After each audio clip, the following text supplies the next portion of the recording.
ആഗോള അയ്യപ്പ സംഗമത്തിൽ പങ്കെടുക്കുന്നതിനുള്ള യാത്രാ ചെലവിന് ക്ഷേത്ര ഫണ്ട് ഉപയോഗിക്കാമെന്ന മലബാർ ദേവസ്വം ഉത്തരവ് ഹൈക്കോടതി ഇപ്പോൾ സ്റ്റേ ചെയ്തിരിക്കുകയാണ്. മലബാർ ദേവസ്വത്തിന് കീഴിലെ ജീവനക്കാർക്കായിരുന്നു ക്ഷേത്ര ഫണ്ട് ഉപയോഗിക്കാം എന്ന നിർദ്ദേശം ഉണ്ടായിരുന്നത്.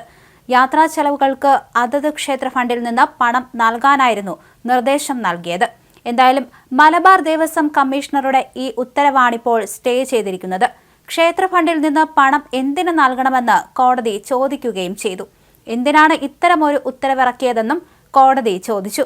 എന്തായാലും ഹർജി അടുത്തയാഴ്ചയാണ് വീണ്ടും പരിഗണിക്കാനിരിക്കുന്നത്. ആഗോള അയ്യപ്പ സംഗമം നാളെയാണ് നടക്കുന്നത്. ഇതിനിടയിലാണ് കോടതിയുടെ ഈ നിർണായക ഇടപെടൽ വന്നിരിക്കുന്നത്. സംഗമത്തിനായുള്ള ഒരുക്കങ്ങളെല്ലാം തന്നെ പൂർത്തിയായിട്ടുണ്ട്. 3000-ലധികം പേരാണ് ഇതിൽ പങ്കെടുക്കുകയെന്നാണ് നിഗമനം. രാവിലെ 9:30 മുഖ്യമന്ത്രി പിണറായി വിജയനാണ് ചടങ്ങ് ഉദ്ഘാടനം ചെയ്യുക. 3 സെഷനുകളായിട്ടാണ് ചർച്ചകൾ സംഘടിപ്പിക്കുക.